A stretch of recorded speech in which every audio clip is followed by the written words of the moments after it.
E aí, pessoal, vamos lá, mais uma aulinha de interpretação de texto aí com base em como é trabalhada, né, a prova da FCC. A gente sabe que em janeiro a gente vai ter a prova do TRT e quem organiza, quem articula as questões da prova do TRT agora vai ser a banca FCC e o principal foco da banca FCC é a interpretação de texto. Quem já pegou as provinhas aí para resolver já deve ter percebido isso. Quem ainda não pegou as provas, é muito bom pegar essas provas aí, dar uma olhada em como a banca trabalha, em como ela articula as ideias, em como ela cobra os conceitos e os conteúdos. Então vamos lá. Na verdade, esses dois enunciados que eu coloquei aí para a gente analisar agora não são enunciados que foram cobrados na prova, tá? É só para a gente, né, se divertir um pouco aí e tal, fugir um pouco de alguma coisa que está sendo cobrada na prova e tal, só para a gente entender como a interpretação de texto ela se desenvolve em vários outros textos. Nesse primeiro caso aqui, você tem um texto que foi publicado numa embalagem de leite em pó e, obviamente, a marca do leite em pó talvez você não conheça, eu pelo menos não conheço, tá? É Reduit,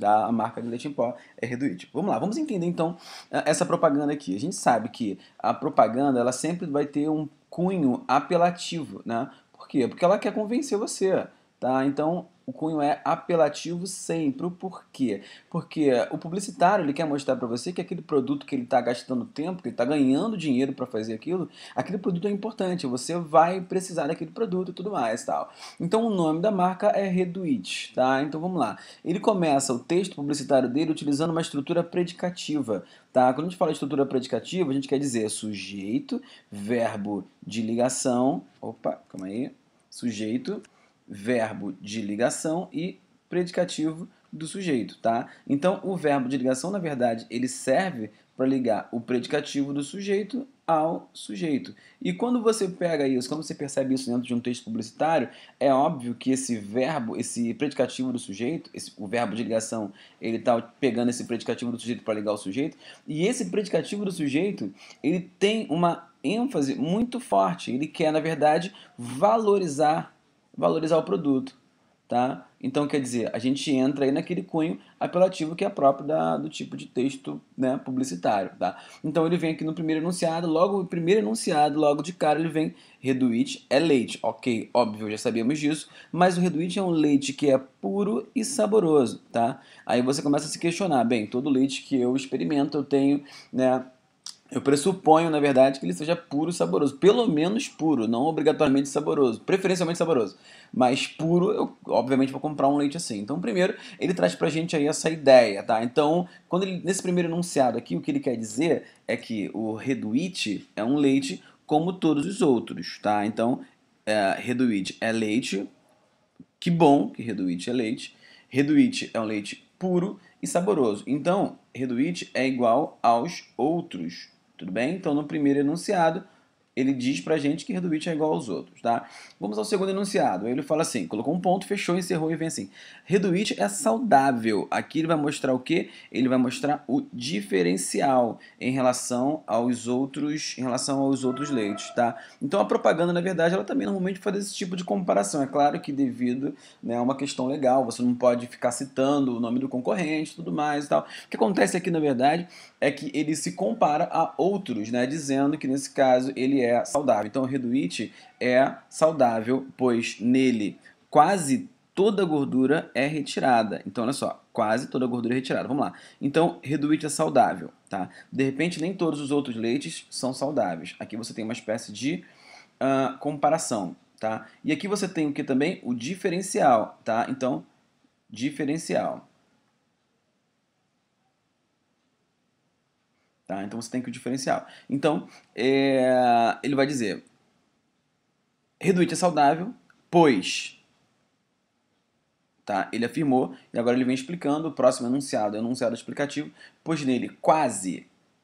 Aí você vai dizer, bom, você acabou de falar que a ideia do publicitário é valorizar o produto. E como é que ele vai dizer que quase toda a gordura é extraída? Então quer dizer que ainda há gordura dentro do leite? Sim, se ele colocou quase toda a gordura extraída, obviamente a gente vai entender que ainda há gordura dentro do leite, tá? Então, vamos lá. Quase toda a gordura é retirada. Tudo bem. Aí ele continua dizendo, só que nesse caso ele vem assim, permanecendo todas as outras qualidades nutricionais. Ele fecha. Reduit é bom para jovens, adultos e dietas de baixas calorias. Mas você vai dizer, poxa, mas esse leite tem gordura. Tudo bem. O que está implícito aí, e a gente já falou em outros vídeos, né? A questão da inferência, então vou colocar aqui novamente, isso faz de conta que isso daqui é um iceberg, né? Um icebergzinho aí, tá? Ok? Aqui é uma A e tudo mais e tal, né? Então quer dizer, o texto ele te dá isso daqui, e você tem que descobrir todo o resto. O texto ele te dá a ponta do iceberg, você tem que saber o restante. O que ele está querendo dizer aqui? Quase toda a gordura é retirada, permanecendo todas as outras. Olha o que ele coloca aqui nesse pronome, tá? Quando ele fala todas as outras qualidades nutricionais. Ele quer dizer com esse pronome aqui que a gordura que fica é uma gordura com qualidade nutricional. Ele quer dizer que a gordura que continua no leite, ela é nutricional, tá? Ela tem qualidade nutricional. Então, na verdade, você vai entender que quando ele coloca quase toda a gordura retirada, ele não quer dizer que está trazendo para a gente uma visão negativa do produto que ele está trabalhando. Com certeza não, ele não vai fazer isso. Ele é simplesmente um publicitário bem esperto, um publicitário bem inteligente que sabe fazer direitinho o seu trabalho, ok? Vamos lá, próximo enunciado, lembrando que são dois textinhos só para a gente, né, dar pra gente se divertir, na verdade, pra gente entender mais ou menos em textos mais simples assim, e depois é interessante que você consiga projetar a compreensão desses textos. Por exemplo, aqui no primeiro que nós lemos, você extrai uma ideia que está implícita e consegue entender a globalidade do texto. É interessante que você pegue essa teoria aí e projete isso para textos mais complexos, tá? Eu não vou deixar de analisar outros textos mais complexos, mas às vezes é interessante fazer demonstrações com textos mais simples. Então vamos lá. O próximo vem assim. Se eu fosse presidente da República, se eu fosse presidente da República. A gente pega essa primeira oração aqui, sabe? Tenta lembrar aí qual é a classificação dela. É uma oração subordinada adverbial, o quê? Oração subordinada adverbial condicional. Então ela traz pra gente uma ideia, uma circunstância de condição, tá? Então, quando eu leio esse enunciado, eu percebo logo de cara aqui que existe uma condição, com a condição de ser se eu fosse presidente, tá? Então, vamos lá. Eu acordava lá pelo meio-dia, tá? Então, quer dizer, como se ele não soubesse, de repente ele nem sabe as responsabilidades que um presidente, né, o presidente da República vai ter. Ou o presidente de uma empresa, ele não deixa claro aí, mas vamos entender que seja o presidente da República, que é mais prático de se pensar, mais prático de se entender. Então, vamos lá. Se eu fosse presidente da República, acordava só pelo meio-dia, depois ia almoçar lá pelas 3. Ele ia viver uma vida totalmente desregrada. Então, a visão que ele tem de presidente é completamente errônea, né? 3 ou 4 horas, tá? Ele tem um pensamento tão errado que ele não consegue nem viver somente no mundo imaginário. Ele, sem perceber, ele volta para o mundo real. E de repente você não tenha percebido isso quando você fez a primeira leitura. Então, olha só, ele coloca: se eu fosse presidente, condição, obviamente ele não é, mas se ele fosse, ele viveria uma vida regrada. Ele ia acordar meio-dia, né? Não ia ter obrigação de acordar cedo para trabalhar, ia almoçar pelas 3 horas, ele não teria hora de almoço, tá? E só depois, lá então, depois das 4 horas da tarde, que ele ia fazer o primeiro carreto. De repente faria apenas um carreto. Mas ele se esquece que o fato de ser presidente, né? Pelo fato de ser presidente, isso quer dizer que ele não precisa fazer carreto. Então você tem aí uma mistura, na verdade, né, do mundo real com um mundo imaginário, de repente pela falta de conhecimento crítico e tal, do falante. Então você tem aí mistura do mundo real